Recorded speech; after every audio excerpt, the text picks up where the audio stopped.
Resonance structures help to stabilize the ion by delocalizing the positive charge around the aromatic ring.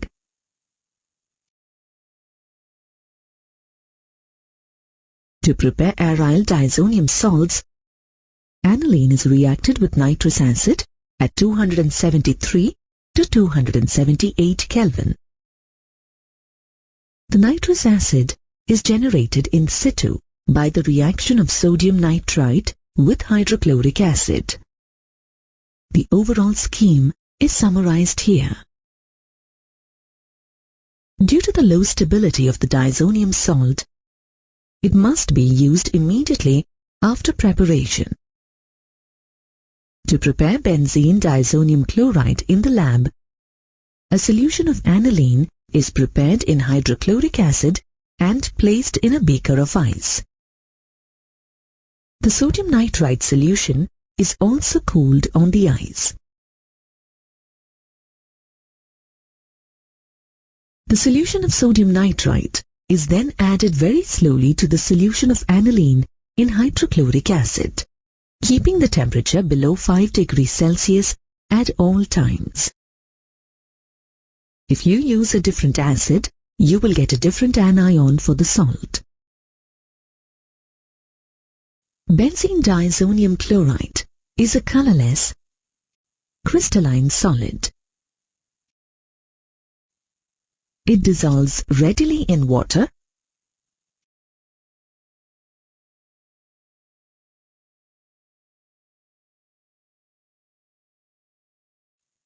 It is stable in cold water but reacts with warm water.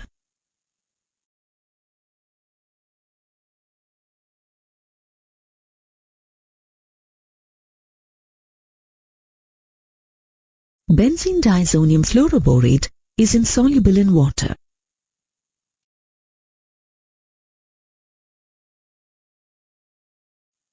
It is stable at room temperature. The reactions of aryl diazonium salts can be sorted into two classes.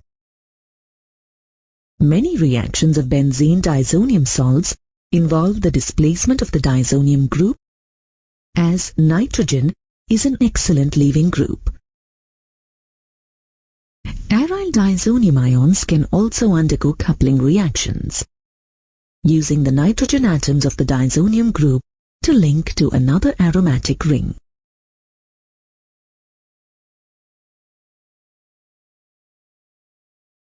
We first consider the reactions that involve the displacement of the diazonium group.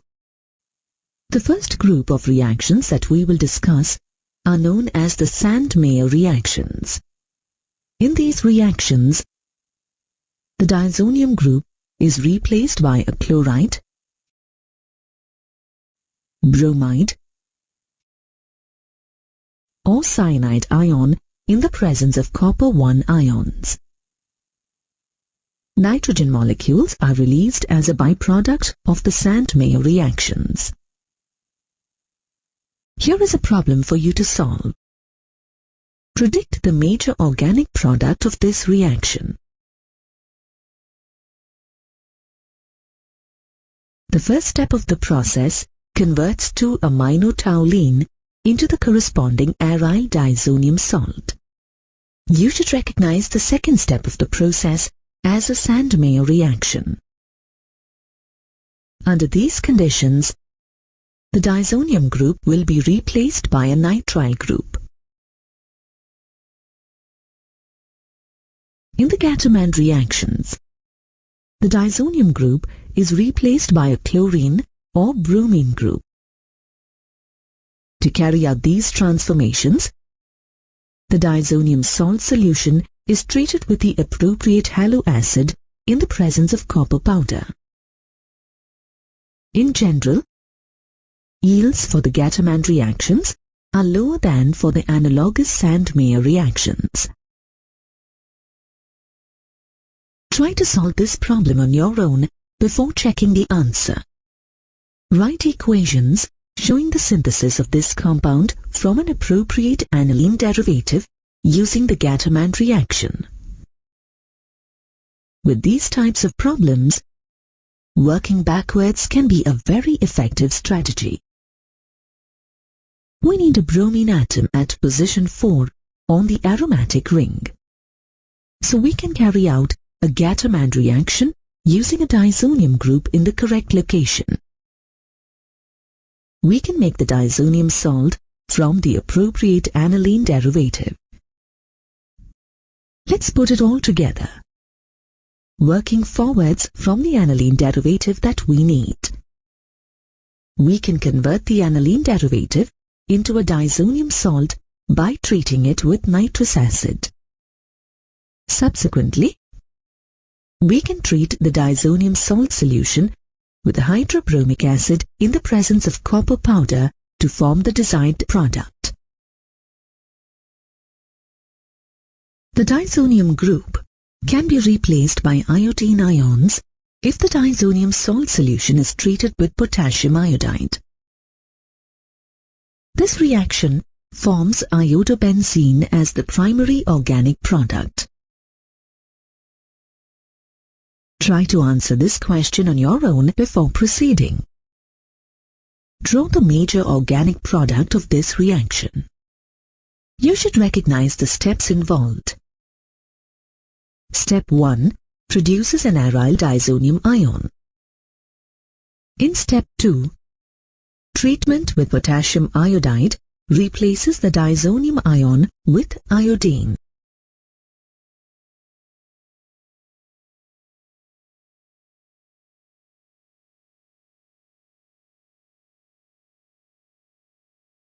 The Schemann reaction is a method for making aryl fluorides. In the first step, a primary aryl diazonium salt is treated with fluoroboric acid to make an aryl diazonium fluoroborate, which precipitates. Next, the dry diazonium fluoroborate is heated until it decomposes, releasing an aryl fluoride. Can you give the structure of the expected product for this reaction? You should recognize this as the Schemann reaction. The amine group will be transformed into diazonium group and ultimately be replaced by fluorine. Reductive deamination of primary aryl amines replaces the amino substituent by hydrogen using a diazonium salt as an intermediate. When the diazonium salt is treated with a mild reducing agent such as hypophosphorus acid, sometimes known as phosphenic acid, the diazonium ion is reduced to an arene. Alternatively, this can be carried out using ethanol. Can you complete this reaction? In the first step, the corresponding diazonium salt is prepared.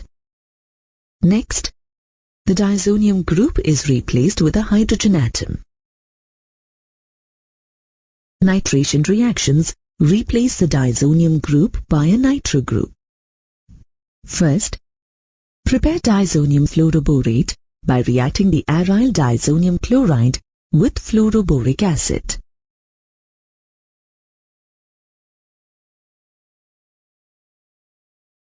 When the diazonium fluoroborate is heated with aqueous sodium nitrite in the presence of copper, the diazonium group is replaced by a nitro group. Phenols are readily produced from diazonium salts. These reactions cause the diazonium group to be replaced by a hydroxyl group. To carry out these reactions, acidify an aqueous solution of the diazonium salt by adding sulfuric acid at 100 degrees Celsius and heating it. Azo-coupling reactions are electrophilic substitution reactions that take place when a diazonium salt is reacted with a phenol or aniline derivative. In these reactions, the diazonium cation acts as an electrophile. while the electron-rich compounds such as phenols and amines act as nucleophiles. The aromatic rings are joined via the nitrogen atoms. The azo products of the coupling reactions have extended conjugation involving both the aromatic rings. As a result, the products are highly colored. They are often used as dyes. For example, para-hydroxyazobenzene is an orange dye.